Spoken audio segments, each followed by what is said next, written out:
Humans consume these substances willingly, even enthusiastically. They describe the burning sensation as desirable rather than pathological, seeking out foods that activate pain receptors other species evolved to avoid.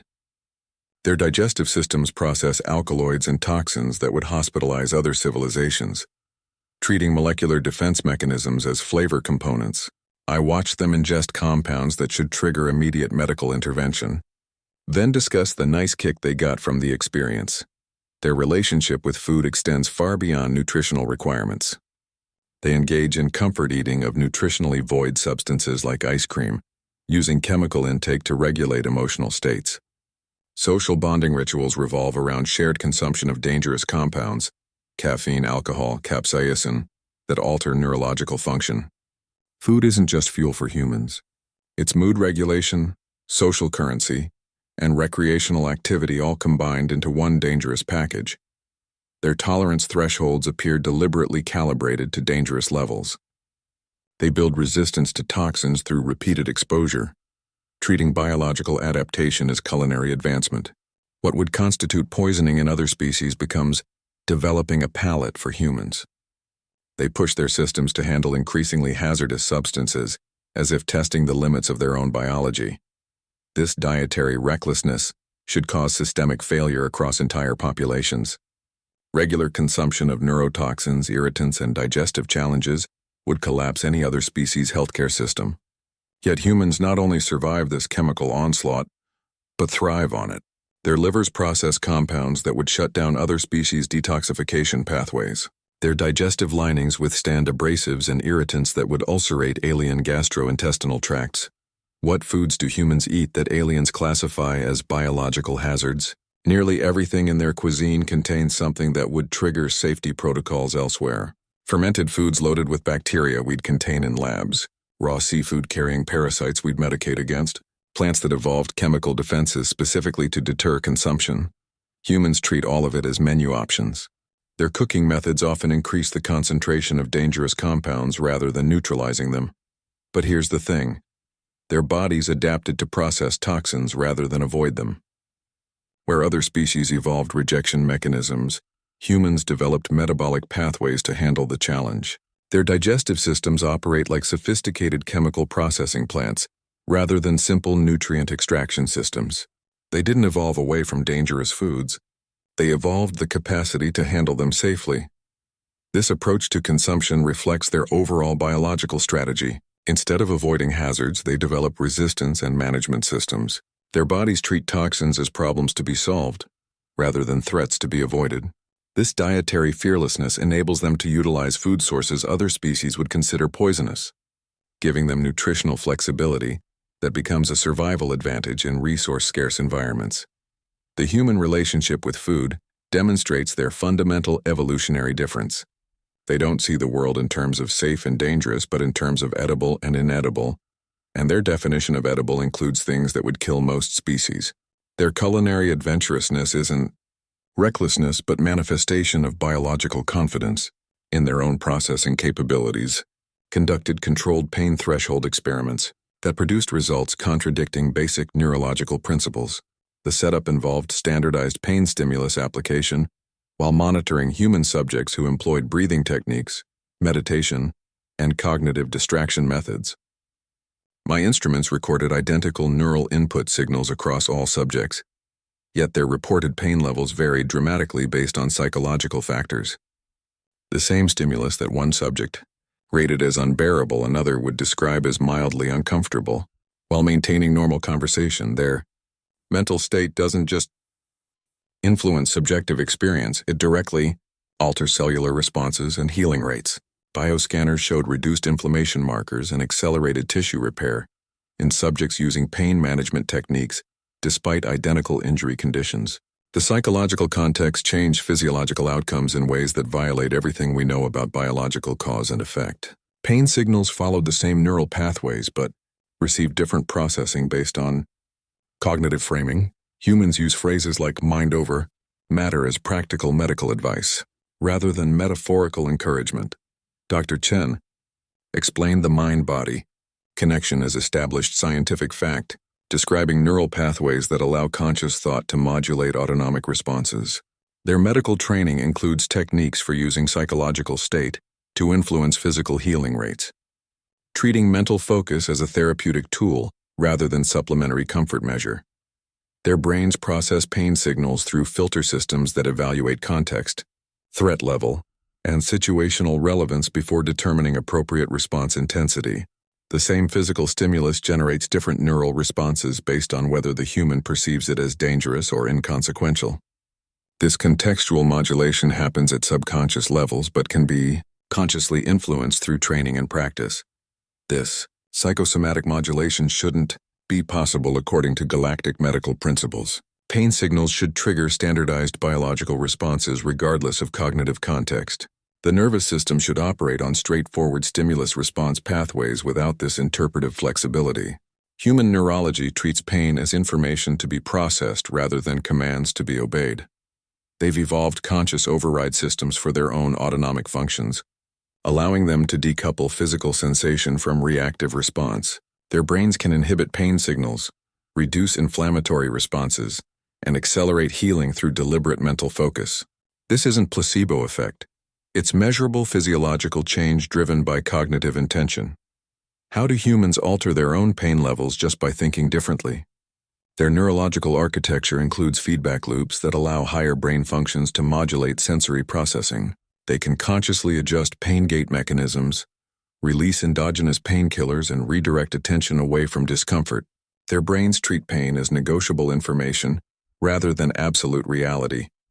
The implications redefine our understanding of biological limitations. Humans demonstrate that consciousness isn't separate from physiology, but integrated with it in ways that allow deliberate intervention in automatic processes. Their ability to mentally influence physical states represents an evolutionary development that other species lack entirely. Turns out, pain isn't just a signal for humans. It's a negotiation between sensation and interpretation. Their nervous systems allow for conscious participation in what should be automatic processes. This neurological flexibility enables them to endure conditions that would overwhelm other species' pain management systems, treating severe discomfort as manageable rather than debilitating. This pain modulation capability reflects their overall biological strategy of maintaining function under adverse conditions. Instead of avoiding pain, they've developed systems to manage it actively.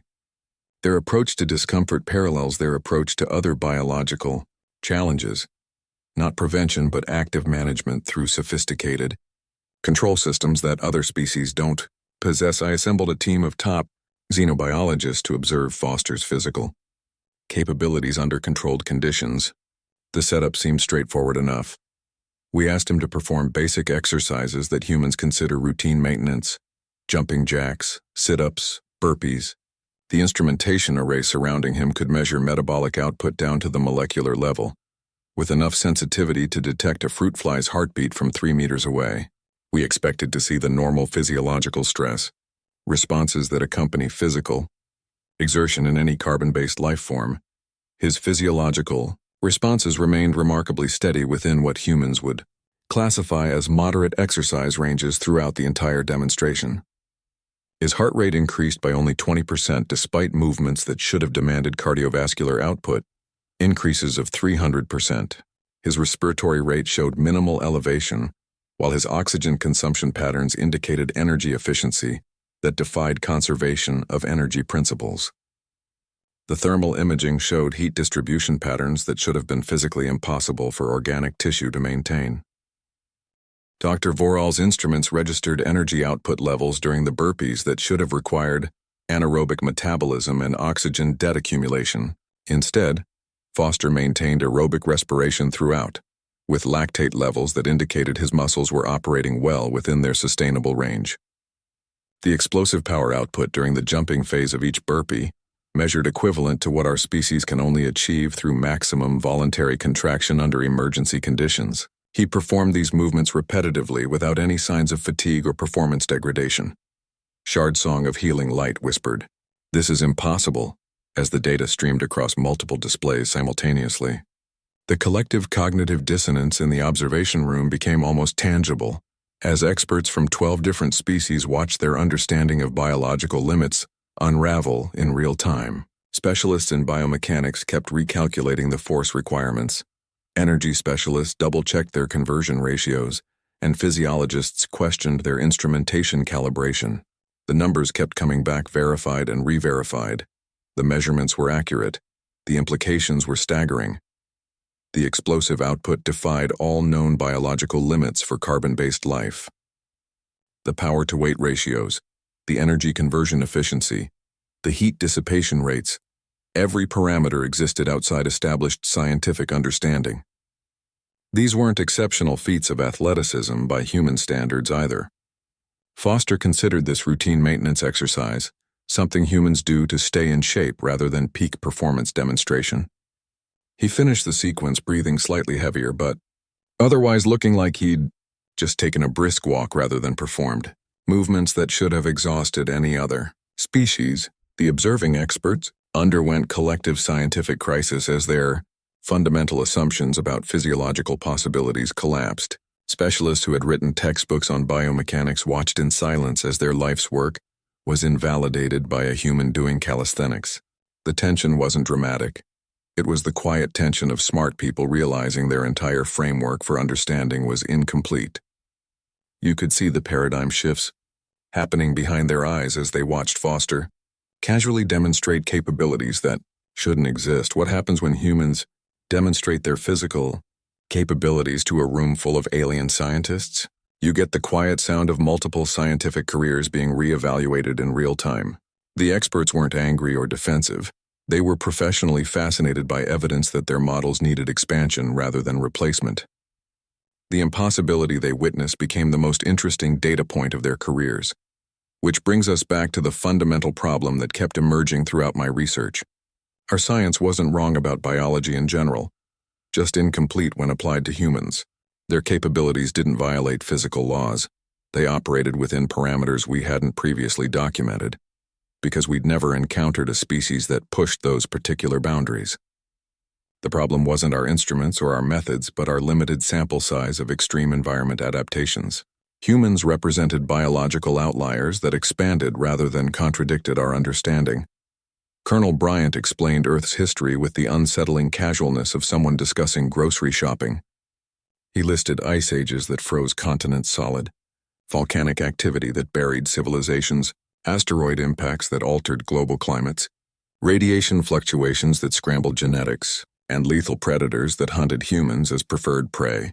Each cataclysm received the same matter-of-fact delivery, like he was reading from a checklist of mildly inconvenient weather patterns rather than extinction-level events.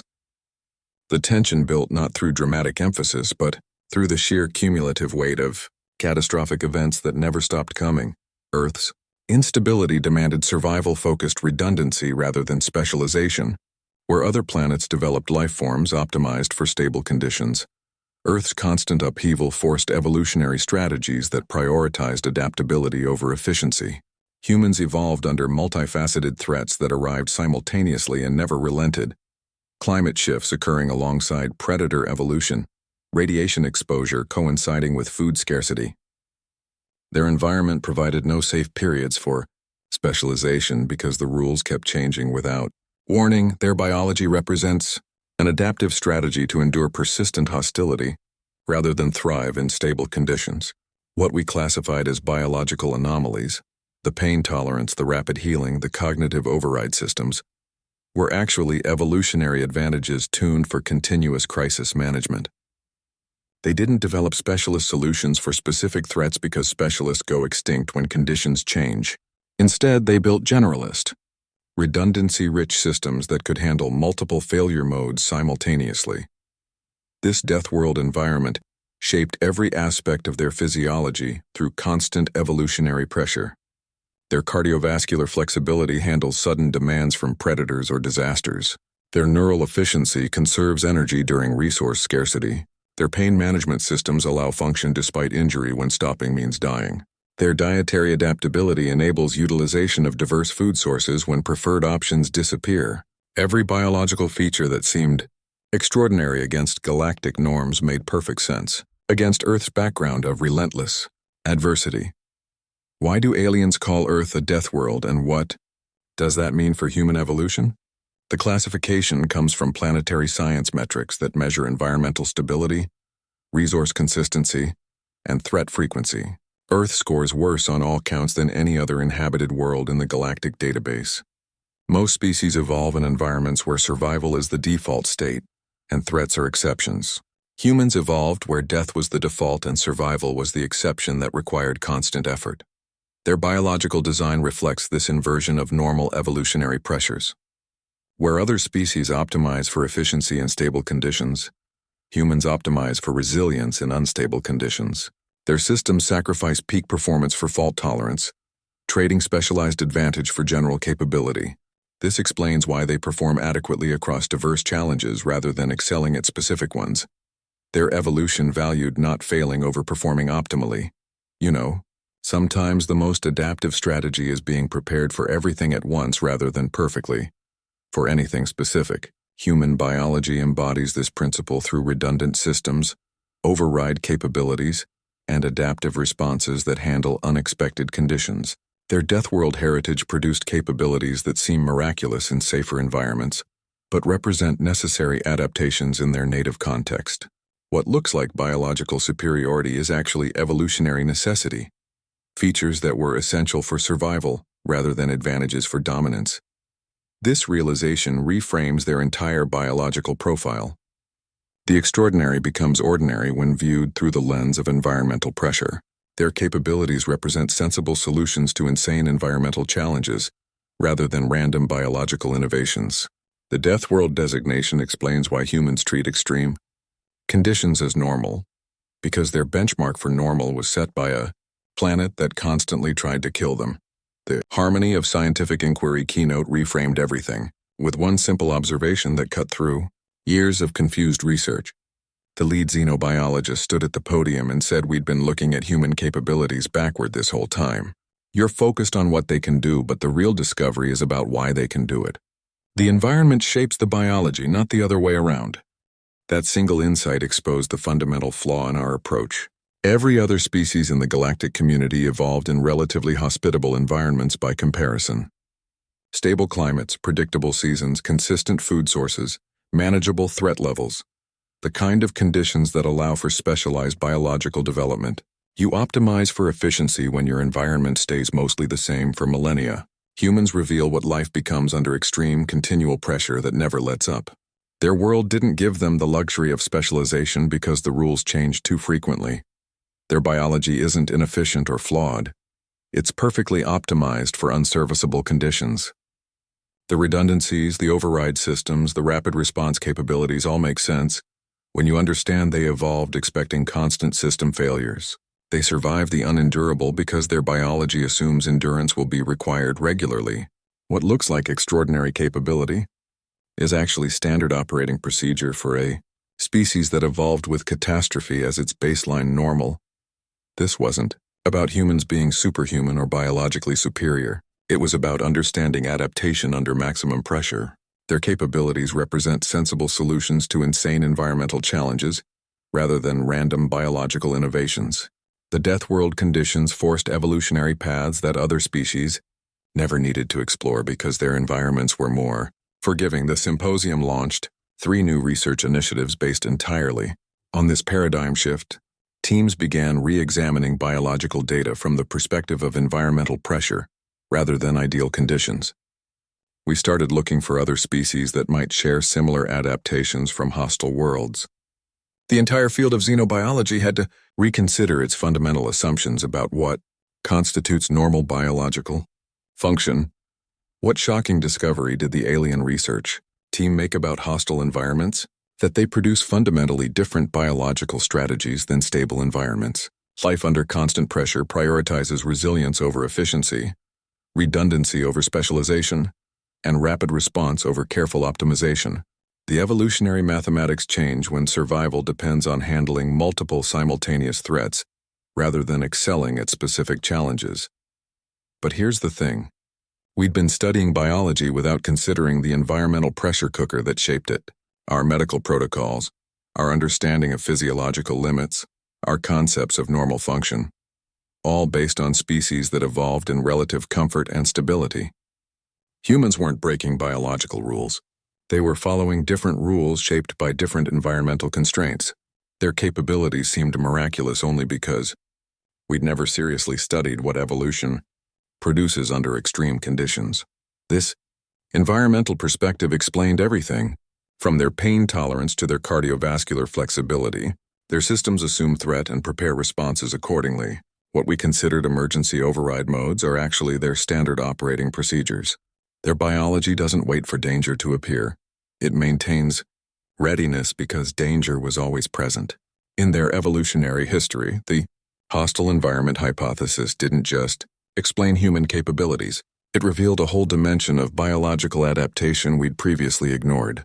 We stopped asking why humans could do impossible things and started asking what environmental pressures made those capabilities necessary. The shift changed everything from medical treatment approaches to interspecies interaction protocols. Understanding the why made the how suddenly make perfect sense. My final synthesis crystallized into what we called the hostile environment hypothesis. The pieces finally clicked into place when I stopped viewing human biology through the lens of standard galactic conditions and started considering the evolutionary pressure cooker that shaped it. Human biology represents evolutionary optimization for environments where threats are constant and resources unpredictable. Their systems prioritize survival under adversity rather than efficiency under stability. Their biological redundancies, rapid healing mechanisms, and conscious override capabilities make perfect sense when you understand they evolved expecting system failures and injuries. The multiple backup systems aren't inefficiencies but insurance policies against environments where single-point failures mean extinction. Their rapid healing isn't extraordinary capability, but necessary adaptation for worlds where injuries happen frequently and medical care isn't guaranteed. The cognitive override systems represent sensible solutions to situations where stopping means dying regardless of pain or fatigue. They're not supernatural beings with miraculous abilities. They're essentially over-engineered for standard galactic conditions. What seems like biological excess in stable environments represents sensible margin for error in hostile ones. Earth's extreme history of ice ages, asteroid impacts, and constant predation produce capabilities that appear miraculous to species from safer worlds but were essential survival tools in their native context. Their so-called pathologies are actually features carefully tuned for survival under constant threat. The pain tolerance allows function despite injury when stopping isn't an option. The cardiovascular flexibility handles sudden demands from predators or disasters. The cognitive efficiency conserves energy during resource scarcity. Every biological characteristic that seemed anomalous against galactic norms made perfect sense when viewed as adaptations to specific environmental challenges.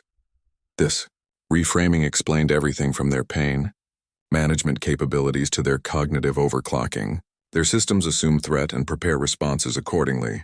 The medical community had to reassess fundamental assumptions about biological limits and normal function.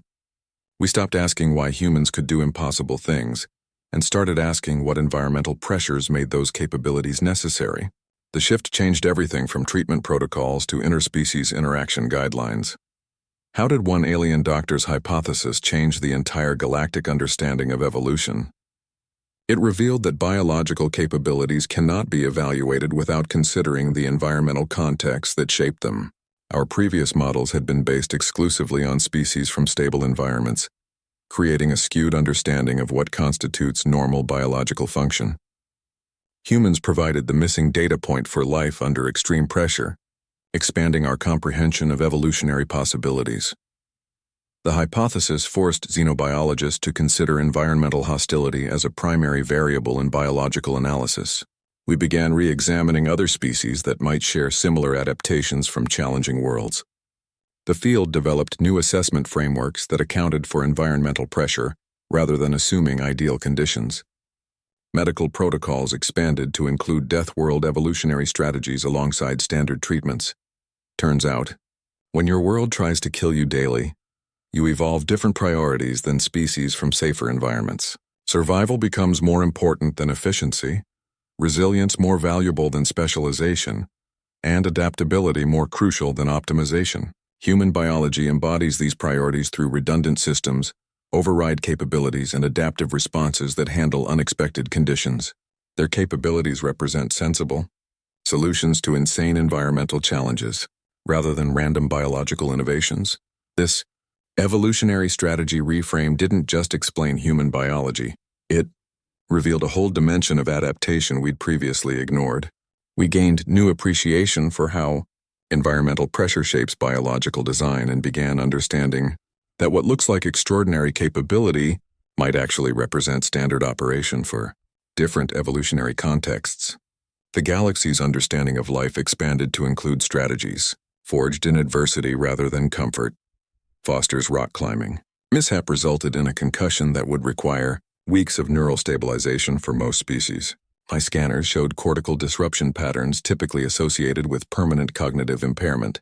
He described it as banging his head a bit and asked if he could return to duty after taking some aspirin. The gap between medical reality and his perception wasn't just difference of opinion. It was complete misalignment of biological expectation. Humans perform what other species would consider miracles of survival, then treat them as unremarkable daily occurrences. They've normalized biological capabilities that would trigger emergency responses elsewhere, treating extraordinary feats as baseline functioning. Danger becomes recreation for them. They seek out activities that other species would classify as suicide attempts and describe the experience as leisure. Living through hazardous situations becomes default expectation rather than miraculous outcome. This obliviousness to their own rarity manifests most strikingly in their social behavior. They invite other species to join activities that could easily prove fatal, expressing genuine confusion when their offers receive horrified refusals. I've watched humans suggest volcanic cave exploration to races that require environmental suits for standard atmospheric conditions, or propose deep-sea diving to beings with pressure-sensitive respiratory systems. Their invitations come with cheerful enthusiasm rather than recognition of the risks involved. They don't see themselves as remarkable biological specimens, just pragmatically adapted to their environment.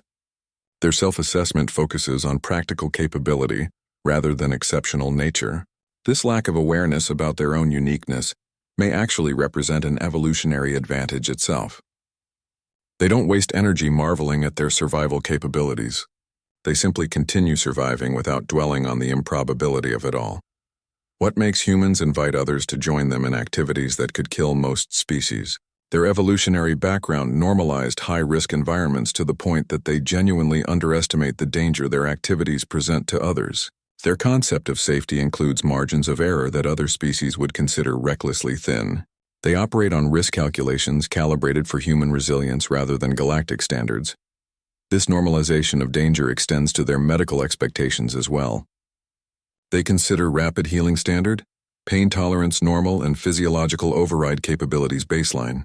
Their medical complaints focus on deviations from their high-performance norms, rather than appreciation of those norms themselves. A human complaining about slow healing isn't acknowledging their accelerated recovery.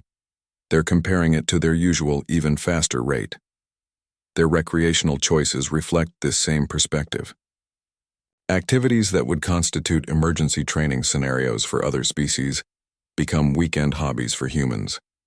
They climb mountains for fun, explore caves for recreation, and swim in oceans filled with predators they consider interesting wildlife rather than threats. The line between survival necessity and leisure activity blurs until they become essentially the same thing. Then again, when you evolve on a death world where everyday survival requires extraordinary capability, everything else seems comparatively safe. Their risk assessment calibration starts from a different zero point than other species. What we consider dangerously reckless represents normal operation to them, because their evolutionary baseline included constant environmental threats that made voluntary risks seem manageable by comparison. Their invitation to join dangerous activities isn't carelessness. It's an offer to share what they consider perfectly reasonable fun. After a year of studying human biology and psychology, I reached a conclusion that finally made sense of their seemingly contradictory capabilities. Their physical adaptations align perfectly with what I can only describe as a systemic refusal of defeat. The psychological framework they operate within enables biological responses that other species simply cannot access, because their mindset doesn't permit it. The mechanisms of their feats matter, less than the underlying attitude that makes those feats possible.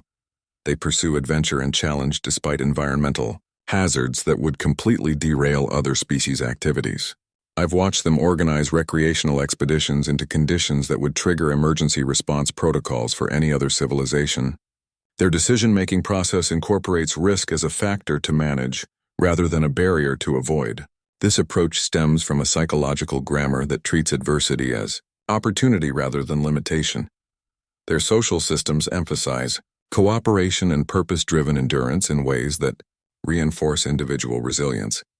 Group activities often involve shared hardship that would fracture other species' social bonds but actually strengthens human connections.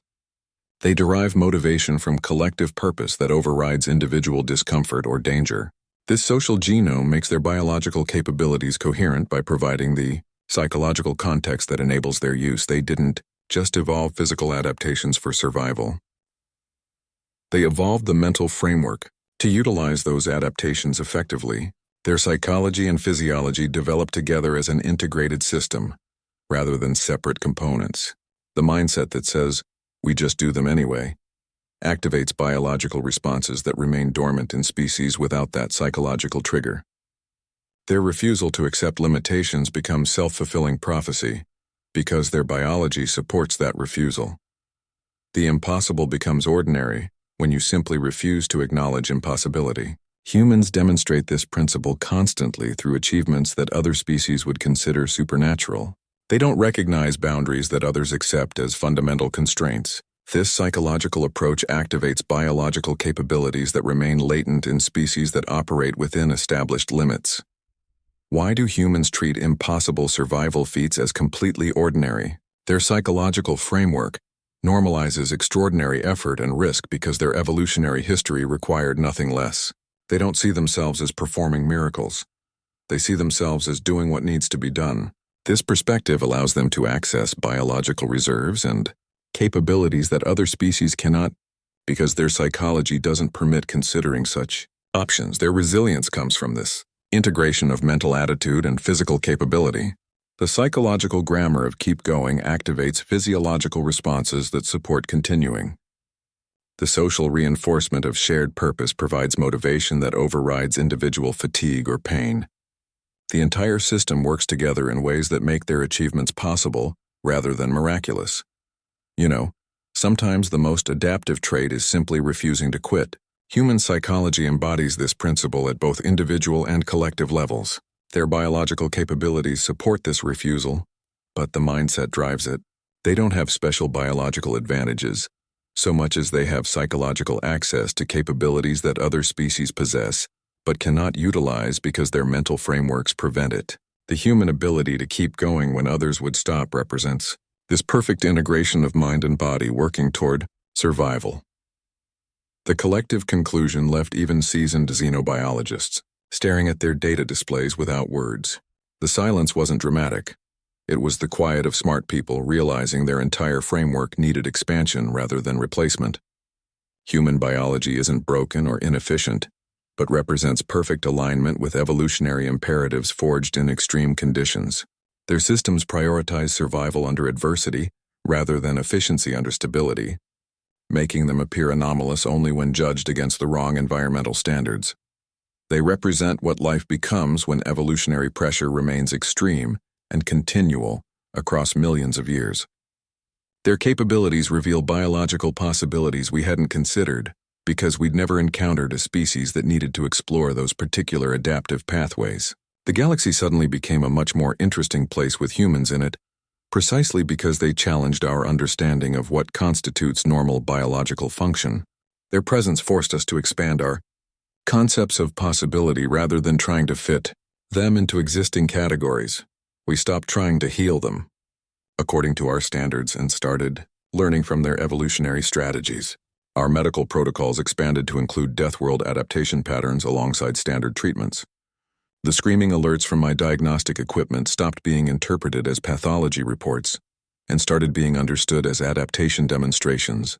The shift wasn't just academic. It changed how we approached human patients, moving from correction to comprehension. What final realization left the alien medical community speechless about human nature? Understanding that we weren't seeing biological anomalies, but perfect adaptations to environmental conditions we'd previously considered incompatible with advanced life. Their capabilities represented sensible solutions to insane environmental challenges, rather than random biological innovations. The medical community had to accept that our understanding of biological limits had been limited by studying only species from stable environments.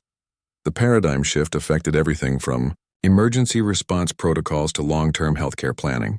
We developed new assessment frameworks that considered environmental pressure as a primary variable in biological analysis.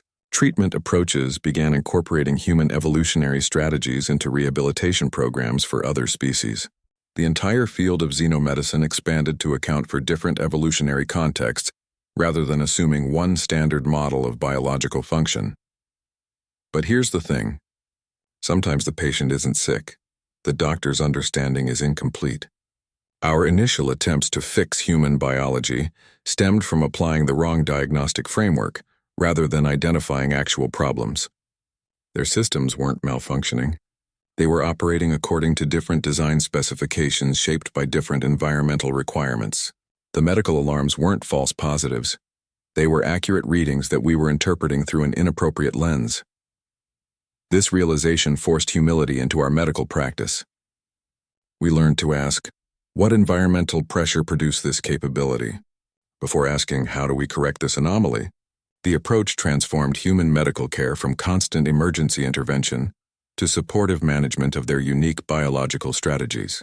We stopped seeing their physiology as a collection of problems to be solved and started understanding it as a sophisticated system to be comprehended.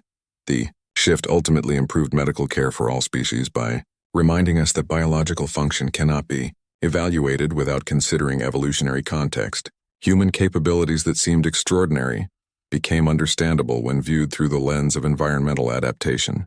Their biology stopped being mysterious and started being logical. Just logic, developed under different constraints than we were accustomed to studying. Foster's final question, after his neural stabilization period, demonstrated the human paradox more clearly than any diagnostic scan ever could. The man had just completed treatment for a concussion that would have required months of rehabilitation for any other species, and his first thought wasn't about recovery or caution. He pulled the sensor arrays off his temples, blinked a few times like someone waking from a nap, and immediately started planning new explorations before he'd even stood up from the medical bed. He turned to me with complete seriousness and asked if I wanted to join him exploring volcanic caves the following weekend. The invitation came with the same casual tone someone might use suggesting coffee or a walk in the park. The volcanic caves in question featured temperatures that would melt standard protective gear, atmospheric conditions that required specialized respirators, and geological instability that triggered permanent safety warnings from planetary survey teams. Humans had mapped them for recreational use rather than designating them as prohibited zones. Their concept of leisure would constitute emergency response protocol for any other species. What they consider fun involves risk thresholds that would shut down operations elsewhere. This particular invitation represented the ultimate expression of their biological confidence. Not arrogance, but quiet assurance in their capabilities. They don't avoid danger so much as incorporate it into their quality of life calculations. Hazard becomes seasoning rather than deterrent. This recreational risk-taking flows directly from their evolutionary history on a world that never offered safe options. When your environment constantly presents threats, you either learn to manage danger or stop living. Humans chose management, developing both physical adaptations and psychological frameworks that allow them to operate in conditions others would avoid. Their leisure activities reflect this same approach. They don't seek safety so much as they seek manageable challenge. What final realization left the alien medical community speechless about human nature? Understanding that their relationship with danger isn't reckless but reasoned. Their risk assessment starts from different baseline assumptions, because their evolutionary experience taught them that absolute safety doesn't exist. Their recreational choices make perfect sense when you understand they're practicing survival skills through enjoyable activities. The volcanic caves aren't just exploration. They're maintaining competency in hazardous environment navigation. Their invitation culture stems from this same perspective. When humans invite others to join dangerous activities, they're not being careless. They're offering to share skills and experiences they value. They genuinely don't understand why other species refuse because they've calibrated their risk assessments around human capabilities. Their confusion when faced with refusal isn't lack of empathy, but failure to recognize that others lack their biological toolkit. This approach to recreation reveals their fundamental adaptability. They turn survival necessities into leisure activities because their evolutionary history blurred the line between the two. Skills that other species learn as emergency procedures become hobbies for humans. Their concept of fun includes maintaining proficiency in things that would be last resort survival techniques for anyone else. Turns out, when you survive the impossible as daily routine, everything else becomes playground equipment. Human recreational choices reflect their evolutionary background so completely that they don't even recognize how extraordinary their capabilities appear to others. Their invitation to explore deadly environments represents the ultimate expression of their adapted nature, not showing off, but sharing what they consider normal experience. The volcanic caves aren't extreme to them. They're interesting geology with manageable challenges. My closing observation about human nature became my most cited paper across 17 systems, not because it revealed new data, but because it reframed everything we thought we knew. Humans are the species that survived the impossible by essentially becoming impossible themselves through evolutionary necessity. They endured extinction-level events, outlasted predators that hunted them as prey, and adapted to environmental shifts that would have wiped out any other civilization.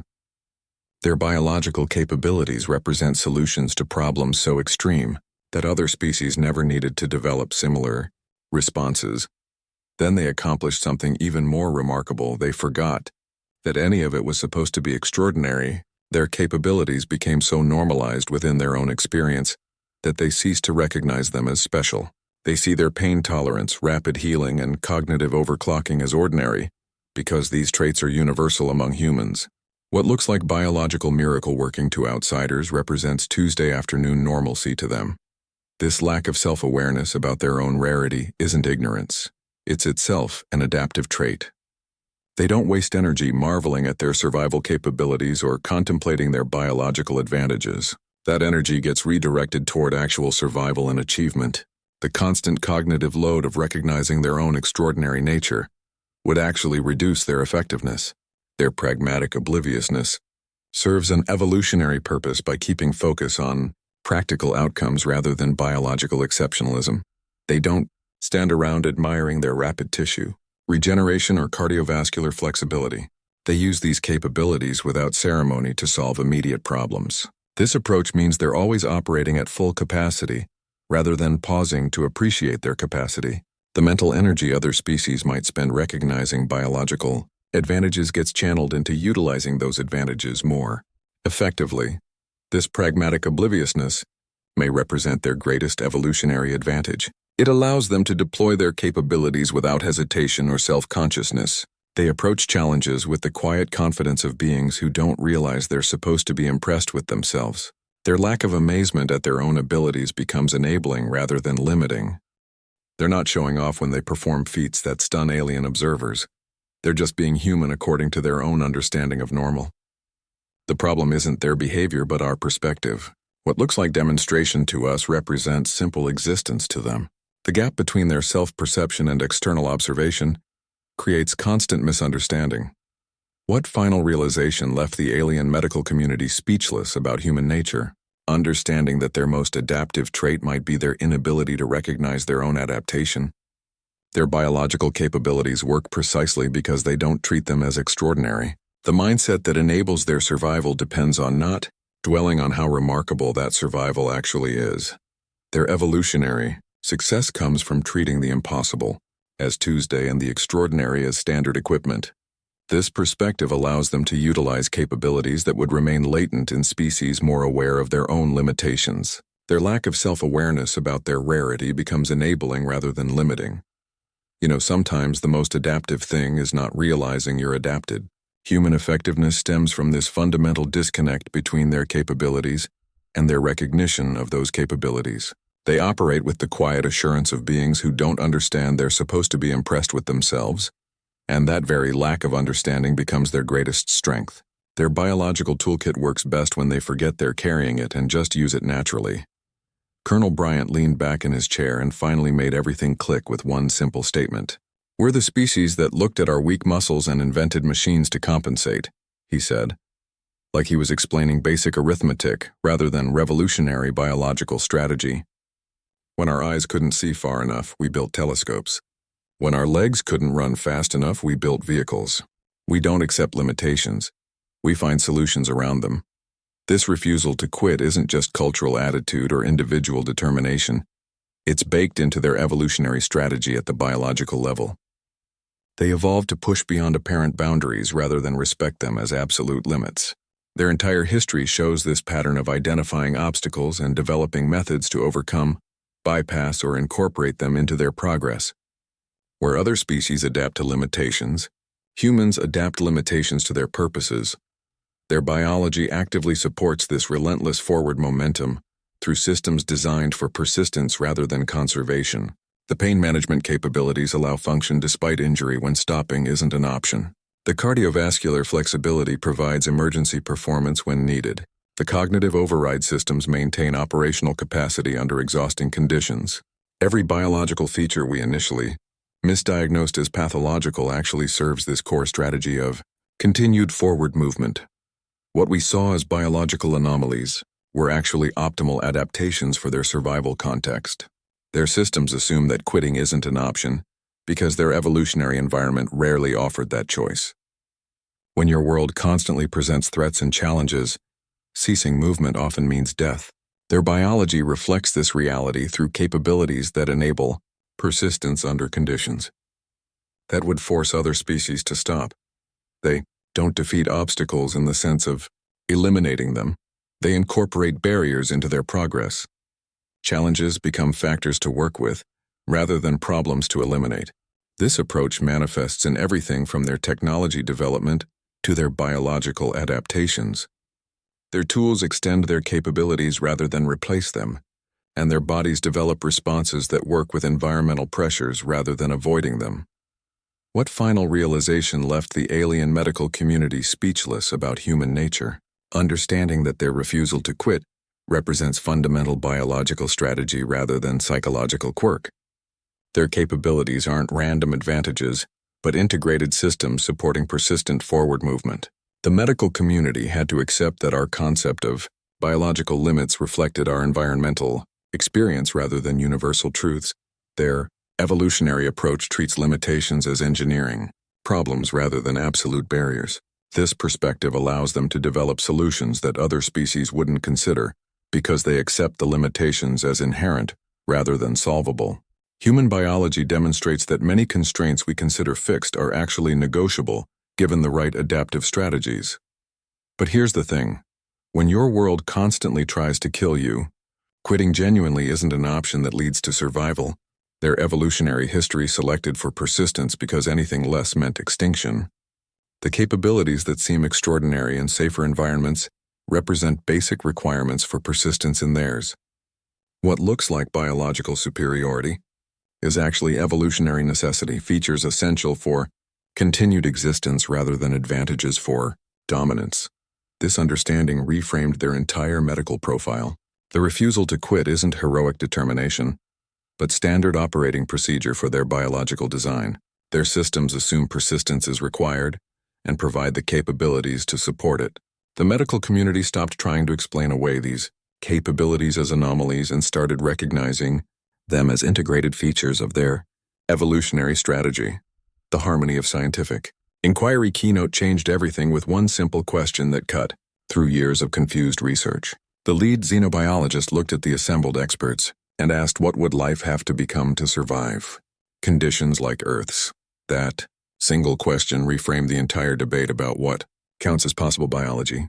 We stopped asking how humans could do impossible things and started asking what environmental pressures made those capabilities necessary. This shift in perspective transformed human biology from a collection of anomalies into a coherent evolutionary strategy. Their capabilities became understandable when viewed as adaptations to specific environmental challenges rather than random biological innovations. What we considered extraordinary represented ordinary survival tools in their native context. The medical community had to accept that our concept of Biological limits reflected our environmental experience rather than universal truths. Human biology became the benchmark for death world evolutionary strategies. We began recognizing patterns that had previously seemed like random anomalies as integrated systems supporting survival under extreme conditions.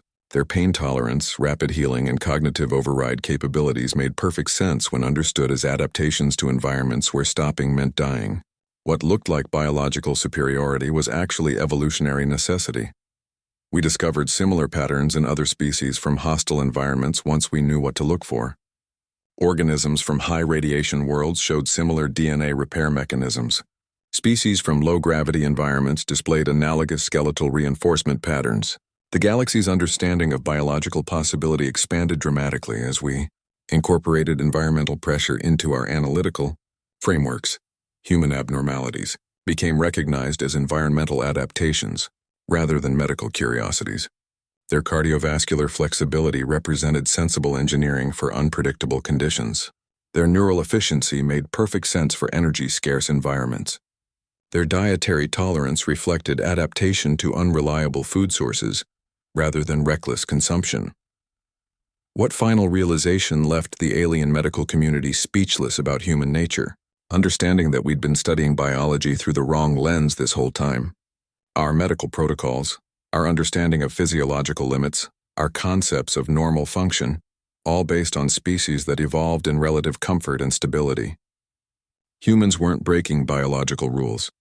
They were following different rules shaped by different environmental constraints. The galaxy's medical understanding had to expand to account for different evolutionary contexts. We developed new assessment frameworks that considered environmental hostility as a primary variable in biological analysis. Treatment approaches began incorporating death world strategies into rehabilitation programs.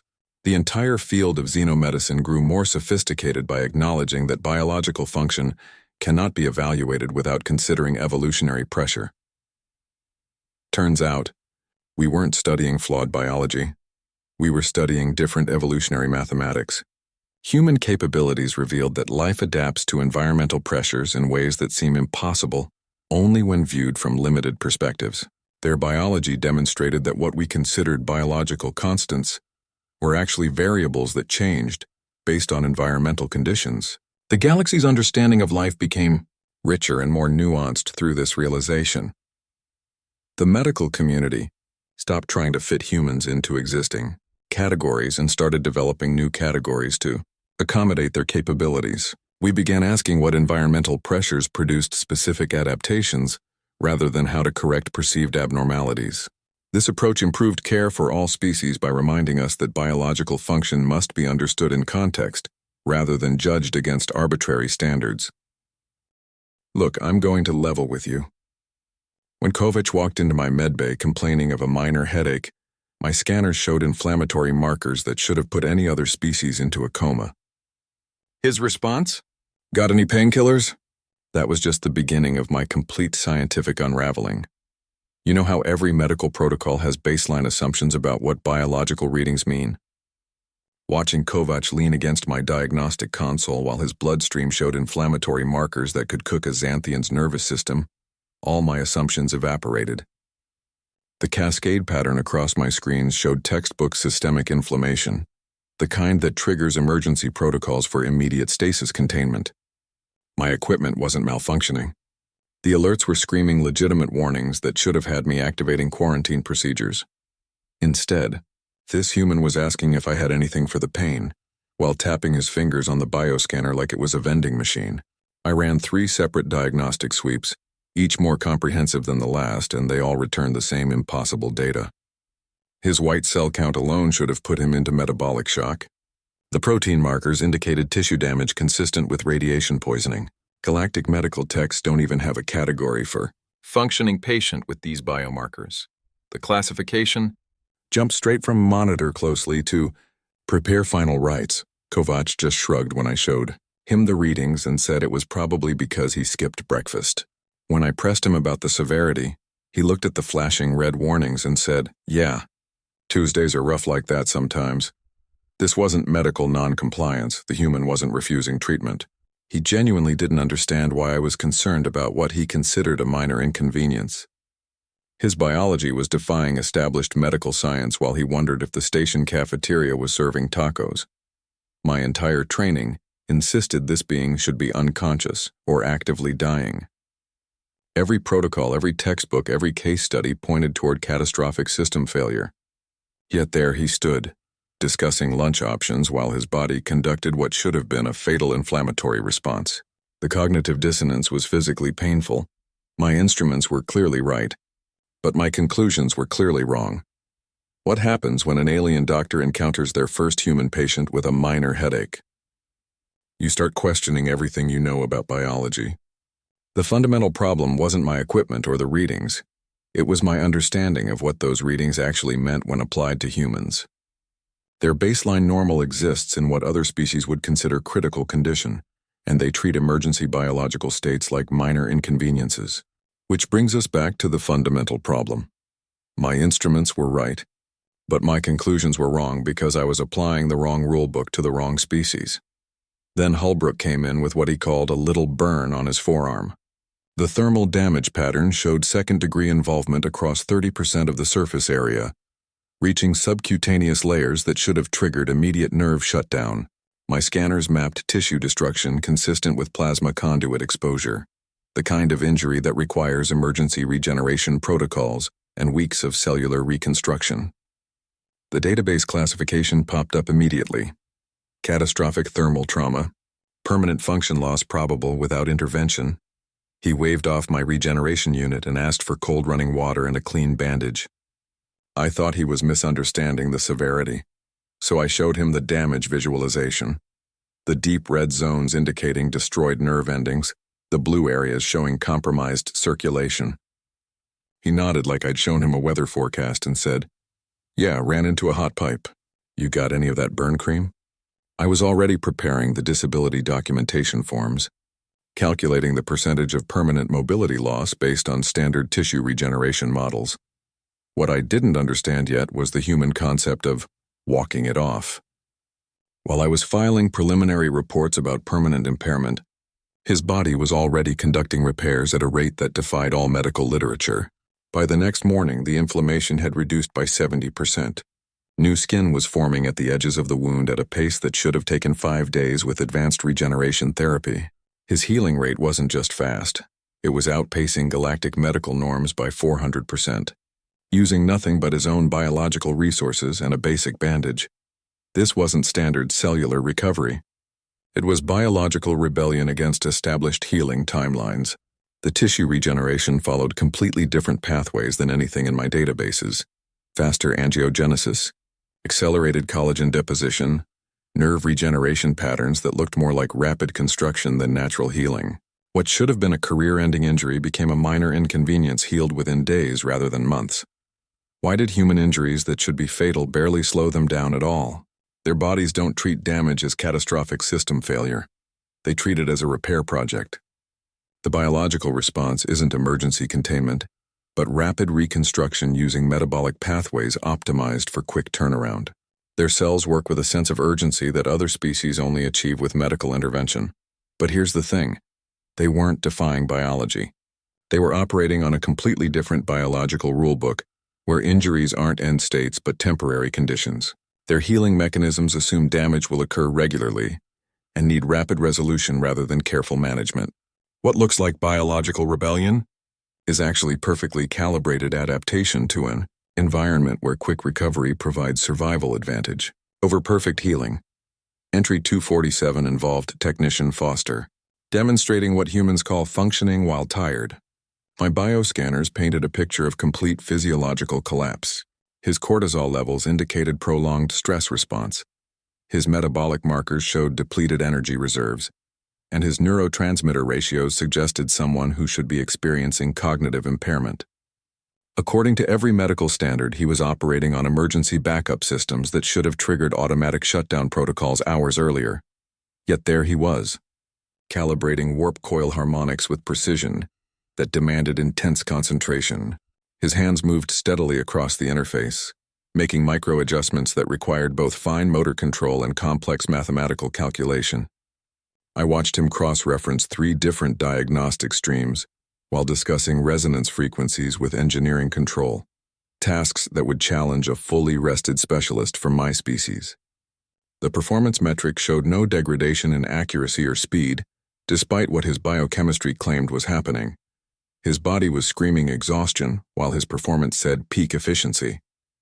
The gap between the lab data and his actual capabilities defied every fatigue model in galactic medicine.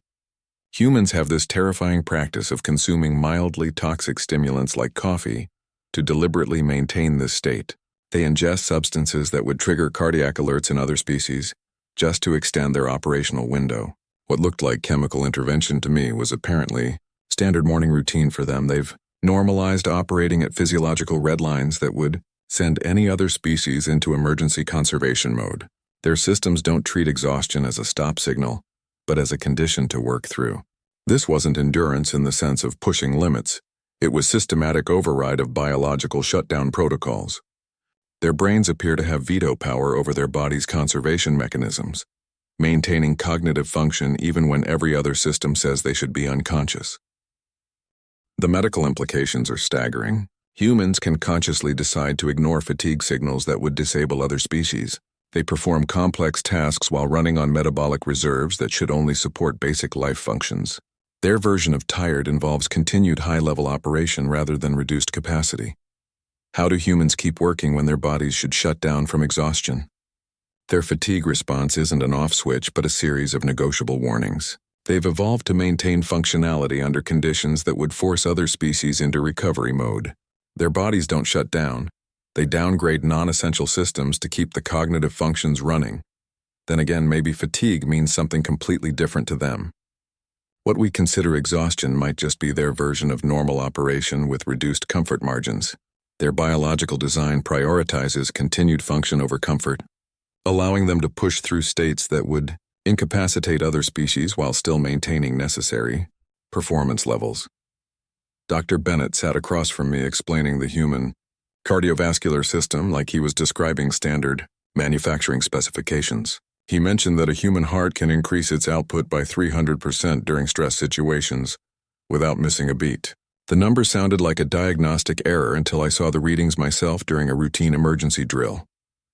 This scale of physiological change would rupture arterial walls in most species. The pressure differentials alone would cause catastrophic system failure. My own people's circulatory systems operate within a 10% variance band. Anything beyond that triggers automatic shutdown protocols. Humans treat what should be emergency overclocking as standard operational procedure. They call it fight or flight, rather than catastrophic system failure. The terminology itself reveals their biological perspective.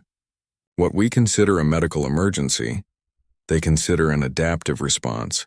Exercise, fear, anger, even emotional states they call love, all trigger this extreme cardiovascular response. Their hearts don't just tolerate these shifts, they're designed for them. Humans treat crisis state physiology as routine operational capacity. Their baseline resting state sits at what other species would consider elevated readiness. When they engage in physical activity, their systems don't gradually ramp up. They instantly switch to performance mode that looks like emergency override to anyone else. The transition happens so smoothly they barely notice it themselves. Their cardiovascular flexibility shouldn't be biologically possible, according to galactic medical standards. The structural requirements for tissue that can handle such extreme pressure variations defy conventional engineering principles. Human heart muscle exhibits elastic properties and reinforcement patterns that look more like advanced composite materials than organic tissue. The valves operate under conditions that would tear conventional biological structures apart. What terrifying ability does the human heart have that would kill most other species? It's not just the raw output increase, it's the control systems that manage it. Their bodies regulate blood flow with precision during these extreme states, maintaining cerebral perfusion while directing resources to muscle groups. They can sustain this overclocked mode for extended periods without tissue damage, something that requires both structural resilience and sophisticated metabolic management. The human cardiovascular system operates more like a performance engine with multiple power bands than a biological pump. It has normal operation, high output, and emergency override modes. and it switches between them based on situational requirements rather than conservation needs. This isn't a flaw in their design. It's a feature optimized for environments where sudden demands require immediate performance increases. Turns out, human hearts aren't fragile organs requiring careful management. They're built for temporary extreme performance with safety margins that accommodate massive fluctuations in demand. Their circulatory system represents evolutionary adaptation to environments where survival depends on rapid response capability, rather than energy conservation. What looks like reckless biological design is actually sophisticated engineering for unpredictable conditions. Engineer Davis stood at the control console reading 3 diagnostic streams simultaneously, while carrying on a conversation with me about reactor stabilization protocols. My neuroscanner showed his brain consuming about 20 watts of power, less than the emergency lighting in the corridor. My own people require nearly 200 watts for baseline cognitive function. The energy differential alone should have made human thinking sluggish and limited. But Davis was processing complex data streams while discussing technical specifications without missing a beat.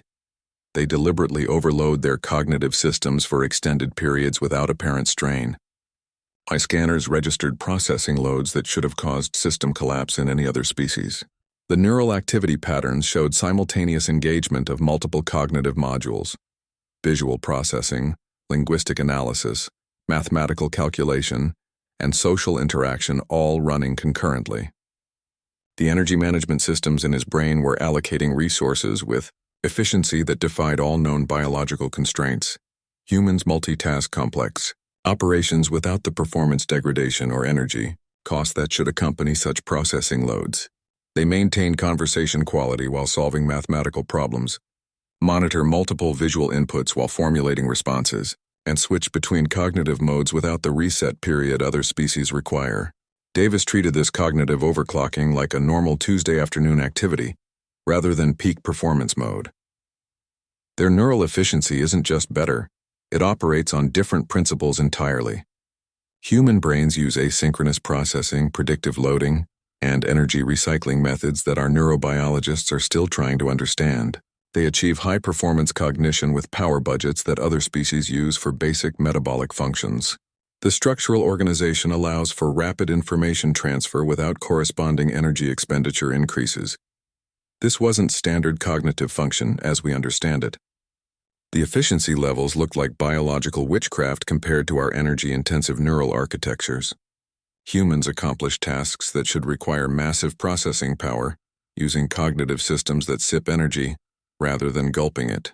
Their brains represent a different, evolutionary approach to information processing, one that prioritizes efficiency over raw power. Why can human brains accomplish impossible tasks while using 90% less power than alien brains? Their neural architecture uses parallel processing, distributed memory storage, and energy recovery systems that minimize waste heat and maximize computational density. They've evolved thinking systems that work smarter rather than harder, achieving high performance through design efficiency rather than energy consumption. The implications are staggering for cognitive science. Humans demonstrate that advanced intelligence doesn't require massive energy budgets. It requires optimized neural organization. Their brains prove that efficiency can outperform raw power when the system architecture is properly designed. What we considered necessary energy requirements for intelligence were actually limitations of our own biological design. Sometimes less power means more efficient design, not inferior capability. Human brains aren't underpowered. They're precisely calibrated for maximum performance per energy unit. Their cognitive systems represent evolutionary optimization for environments where energy conservation mattered more than processing brute force. The lower power requirements allow for sustained high performance, operation without overheating or resource depletion, issues that plague other species' neural systems.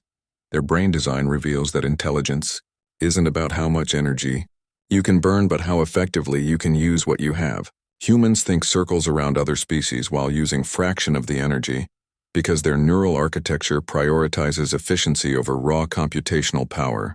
This efficiency allows them to maintain cognitive performance under conditions that would force other species into energy conservation mode. Chef. Williams handled compounds my safety protocols classified as Hazardous without protective gear, he diced capsaicin-rich peppers that registered as chemical weapons on my scanners, his bare fingers sorting through vegetation that should have required containment procedures. The air quality monitors triggered alerts for respiratory irritants at concentrations that would ground most species' kitchen operations. He worked through the warning alarms like they were background music.